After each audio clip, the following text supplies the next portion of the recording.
Good morning students. तो आज से फिर आपका क्लास शुरू हो रहा है। इसके पहले हम क्लास 9th के चैप्टर नंबर 2 यानी जो हमारा बहुपद शुरू हुआ है उसके बारे में हम पढ़ रहे थे।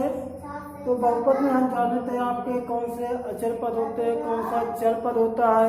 और मान लीजिए कोई एक्सप्रेशन लिखा हुआ है, व्यंजक बीजी व्यंजक लिखा गया है, इसमें हमारा गुणांक क्या होता है, किस पद का कौन सा गुणांक है, तो गुणांक किसे हम कहते हैं, हम इसके बारे में जाने थे।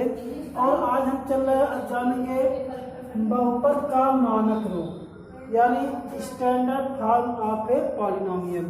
यानी मान लीजिए हमको कहा जाता है, दिया जाता है कुछ और कहा जाता है कुछ अंकों को कि उनको मानक रूप में लिखिए। तो हम मानक रूप में कैसे लिखेंगे, तो सबसे पहले हम जान लेते हैं कि बहुपद का मानक रूप होता क्या है। उसके बाद उस पर आधारित जिस प्रकार से सवाल है उस पर सॉल्व करेंगे। तो चलिए देखते हैं। कहा जा रहा है बच्चों, यदि किसी बहुपद को चर राशि के घातों के आरोही या अवरोही यानी असेंडिंग और डिसेंडिंग क्रम में व्यक्त किया जाए तब बहुपद का यह रूप मानक रूप कहलाता है। यानी कहा जा रहा है यदि हमारे पास कोई चर राशि हो और उस पर जो घात हो वह जो है या तो आरोही क्रम में लिखा जाए यानी असेंडिंग, जिसका मतलब होता है बढ़ते क्रम में, या उसको अवरोही या डिसेंडिंग क्रम में व्यक्त किया जाए तो बहुपद का यह रूप जो होता है वह क्या कहलाता है, मानक रूप कहलाता है। इस बात को आपको ध्यान में रखना है। तो चलिए हम एक एग्जाम्पल के माध्यम से आपको समझाते हैं उसको। देखिए बच्चों, यह आपको एक बहुपद दिया गया है 3x - 5x² + 7 + 4x³ और इसको हमें कहा जाए यदि मानक रूप में लिखना है तो हम इसको कैसे लिखेंगे। तो इसको चाहे हम आरोही क्रम में लिखें चाहे अवरोही क्रम में। तो चलिए पहले हम इसको आरोही क्रम में लिखते हैं। आरोही का मतलब क्या होता है, बढ़ते क्रम, यानी पहले हम सबसे छोटा यहाँ देखते हैं x 3x 5 - 5x² + 7 + 4x³। तो सबसे घात कम इस पर है यानी 7, यानी इसमें जो है हमारा x का कोई पद नहीं है, यानी इसमें या इस पर कोई भी घात नहीं है, तो इसको हम सबसे पहले लिखेंगे यानी 7 हो गया।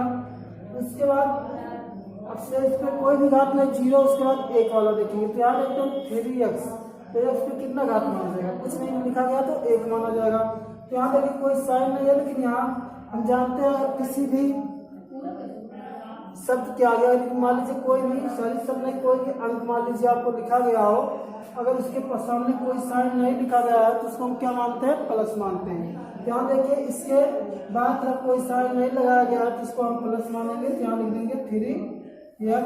उसके बाद यहाँ पावर 1 होगा, उसके बाद पावर हमारा आएगा 2 वाला यानी -5x²। उसके बाद 2 पावर हो गया, उसके बाद 3 यानी 4x³। यह हो गया हमारा आरोही क्रम।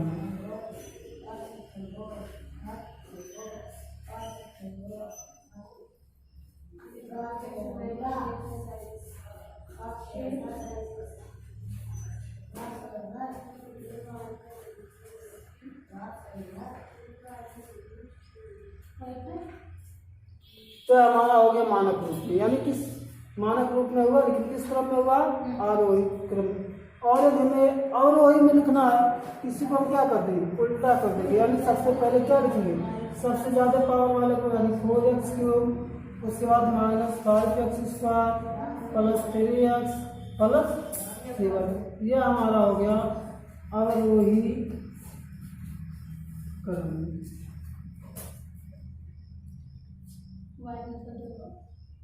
तो बच्चों यदि हमें कोई भी सवाल मान लीजिए दिया जा रहा है, कोई बहुपद दिया जा रहा है और हमसे कहा जाए कि उसको मानक रूप में लिखना है, लिखने को कहा जाए तो हम इसी तरह चाहे आरोही क्रम में लिख देंगे चाहे अवरोही क्रम में, किसी भी एक क्रम में लिख देंगे उसको, तो हमारा सवाल उस मानक रूप में हो जाएगा।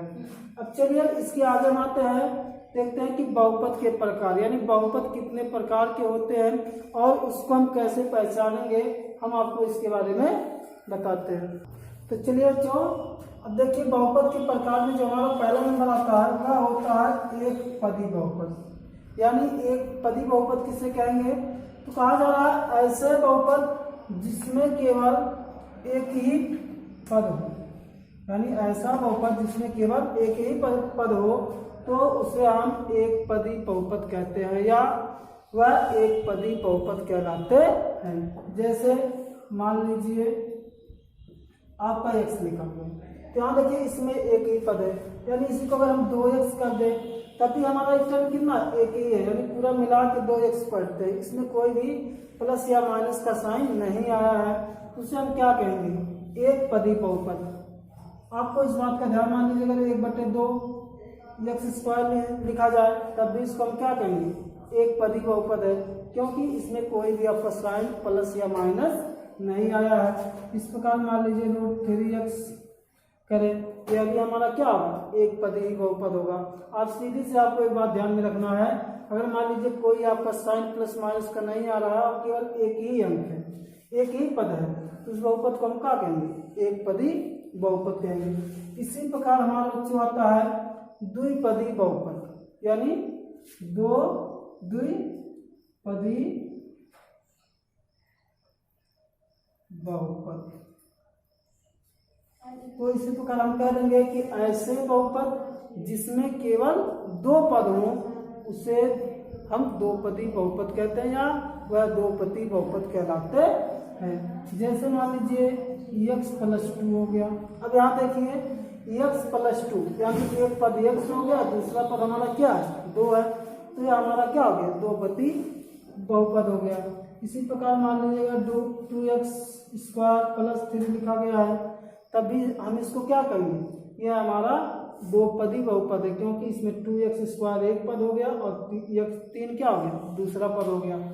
इसी प्रकार और भी एग्जाम्पल मान लीजिए y² + 3x है, यह भी हमारा किसका एग्जाम्पल है, दो पदी बहुपद का, क्योंकि इसमें हमारे दो पद है, एक पद है हमारा y² और दूसरा पद है 3x। या आप सीधे से दिमाग यहाँ पर लगा सकते हैं, ऐसा बहुपद जिसमें केवल एक साइन आया हो, यानी एक चाहे उससे जोड़ा जाए या घटाया जाए।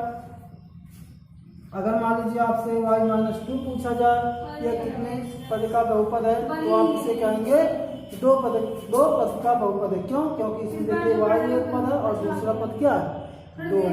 तो इस प्रकार से बच्चों हम द्विपदी बहुपद को पहचान सकते हैं। अब इसके बाद आता है हमारा तीन पदी बहुपद, यानी तीन पदी बहुपद किसे हम कहेंगे।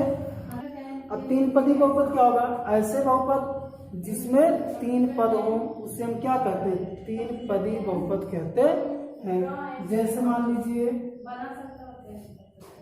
x² + 2x + 3, यहाँ पे देखिए 1 2 3 यानी तीन पद है, तो इसको हम कहेंगे कि यह हमारा जो है तीन पदी बहुपद है। इसी प्रकार दूसरा एग्जाम्पल y² - 2x + 6, कुछ भी हो, यानी जिसमें हमारा तीन पद आना चाहिए।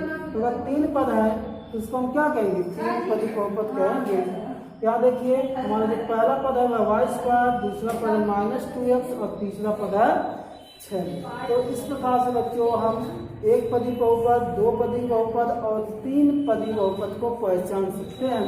अब इसके बाद हमारा आता है तीन पदी के बाद जो हमारा हो जाता है, तीन से अगर चार पद हो जाते हैं तो इसको हम क्या कह देते हैं, बहुपद कह देते हैं, यानी बहुपदी, यानी इसको पॉलिनोमियल हो जाता है तब। तो इसलिए हमको केवल तीन ही पदों तक पढ़ना है और इन्हीं सब के बारे में हमको जानना है। तो हमारा रहा बहुपद के प्रकार, यानी तो आप जान गए कि बहुपद कितने प्रकार के होते हैं, तीन प्रकार के होते हैं। कौन कौन से, एक पदी बहुपद, ऐसा बहुपद जिसमें केवल एक पद होगा उसे हम क्या कहेंगे, एक पदी बहुपद कहेंगे। इसके बाद दूसरा हमने आपको बताया द्विपदी बहुपद, ऐसा बहुपद जिसमें केवल दो पद हो उसे हम दो पदी बहुपद कहते हैं।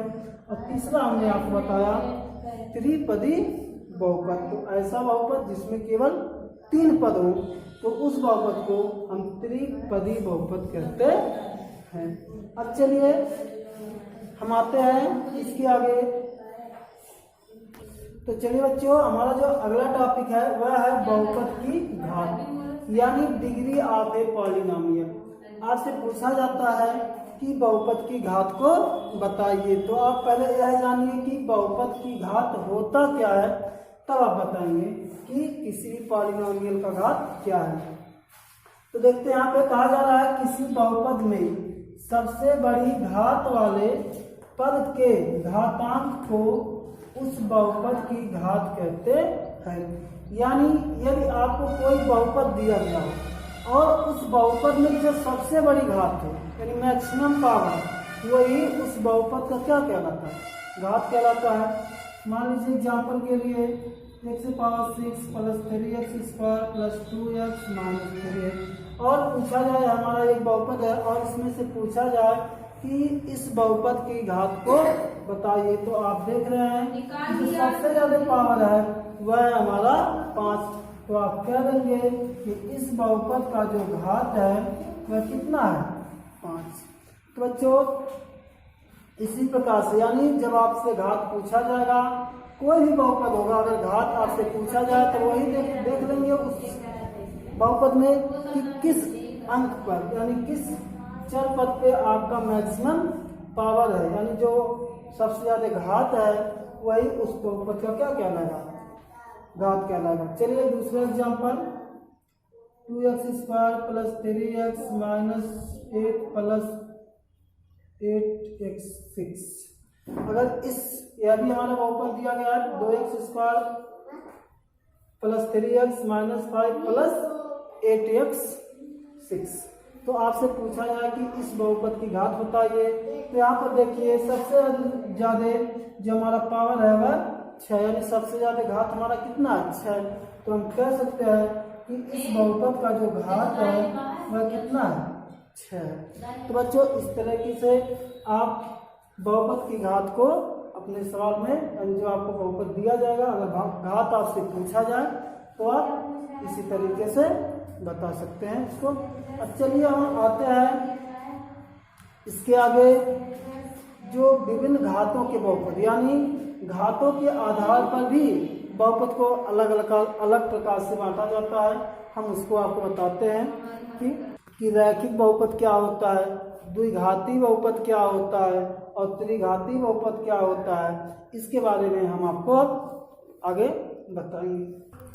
अब बच्चों देखिए अब हमारा आता है पहला नंबर रैखिक बहुपद, यानी रैखिक बहुपद। अगर आपसे पूछा जाए कि रैखिक बहुपद किसे कहते हैं, तो आप बताएंगे कि एक घात वाले बहुपद को रैखिक बहुपद कहते हैं, यानी ऐसा बहुपद जिसमें घात केवल कितना हो, 1 हो।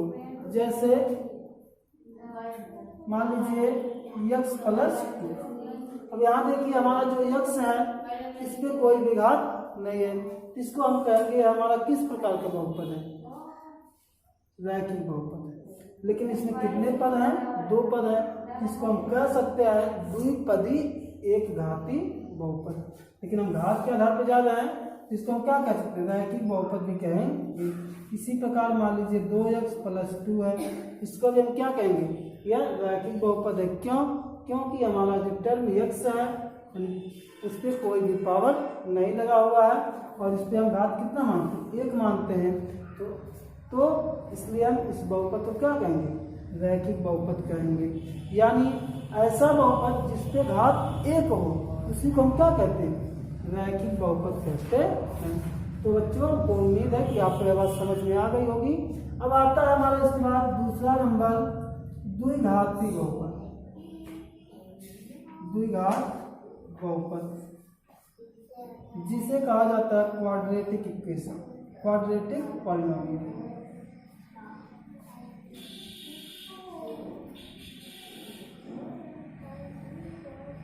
तो क्वाड्रेटिक पॉलिनोमियल क्या होता है, द्विघात बहुपद क्या होता है, ऐसा बहुपद जिसमें घात मैक्सिमम कितना हो, 2। यानी कोई भी बहुपद हो, ऐसा बहुपद जिसमें आपका घात मैक्सिमम कितना हो, 2 है, तो उस बहुपद को हम क्या कहेंगे, द्विघाती बहुपद कहेंगे। जैसे मान लीजिए x square plus 2x plus 3। यह देखिए हमारा एक द्विघाती बहुपद है क्योंकि इसमें जो मैक्सिमम पावर है वह कितना है, 2 है। मान लीजिए यदि हमको इस तरह मिल जाए 2x स्क्वायर प्लस 3, तो इसको भी हम क्या कहेंगे, द्विघाती बहुपद कहेंगे। क्यों, क्योंकि मैक्सिमम पावर जो है वह कितना है, 2 है। तो इस प्रकार से बच्चों आप द्विघाती बहुपद को आसानी से पहचान सकते हैं कि जिसमें मैक्सिमम पावर घात आपका कितना हो, 2 हो, तो उसे हम क्या कहते हैं, द्विघाती बहुपद कहते हैं। अब इसके बाद हमारा तीसरा नंबर आता है। अब तीसरा नंबर जो हमारा बच्चा आता है वह आता है त्रिघाती बहुपद, यानी जिसे हम इंग्लिश में क्या कहते हैं, क्यूबिक पॉलिनोमियल। यानी आप त्रिघाती बहुपद किसे कहेंगे, तो ऐसा बहुपद जिसमें घात कितना हो, 3 हो। यानी ऐसा बहुपद जिसकी घात 3 हो उससे हम क्या कहते हैं, त्रिघाती बहुपद कहते हैं। उसे हम त्रिघाती बहुपद कहते हैं। जैसे मान लीजिए 2x³ plus 2x² plus x plus 3। तो यहाँ यह जो बहुपद दिया गया है, इस बहुपद में देखिए जो पावर मैक्सिमम है वह कितना है, 3 है। तो इस बहुपद को हम क्या कहेंगे, तीन घाती बहुपद कहेंगे। दूसरा एग्जाम्पल मान लीजिए आपको मिल जाए 3x³ प्लस 2x प्लस 3 = 0। तो इस बहुपद 0 नहीं करेंगे बराबर में, तो हमारा यहाँ देखिए मैक्सिमम पावर कितना है, 2 है। तो इस बहुपद को भी हम क्या कहेंगे, तीन घाती बहुपद कहेंगे, क्योंकि इसका मैक्सिमम घात कितना है, मैक्सिमम जो पावर है वह 3 है। तो बच्चों हमने इसके पहले वीडियो में और इस वीडियो में जितने भी आपको कुछ बहुपद से संबंधित तथ्यों के बारे में आपको बताया। यदि आप उन तथ्यों को अपने दिमाग में अच्छे तरीके से एब्जॉर्ब कर लेते हैं तो आपको प्रश्नावली नंबर 1 यानी 2A को सॉल्व करने में कोई भी परेशानी नहीं आएगी। तो बच्चों आज का वीडियो यहीं पे समाप्त होता है, और जितने भी टर्म आपको बताया गया है उसको अपनी कॉपी में राइट डाउन करना है और उसको तैयार करना है। और इसके नेक्स्ट वीडियो में हम पढ़ेंगे चैप्टर 1 यानी 2A जो है, इस पे जो आधारित सवाल हैं इसके बारे में हम जानेंगे, और उस पर जो सवाल हैं उसको हम सॉल्व करेंगे। और आपका वीडियो यहीं पे समाप्त होता है आज का, और आपको क्लास देखने के लिए बहुत बहुत धन्यवाद।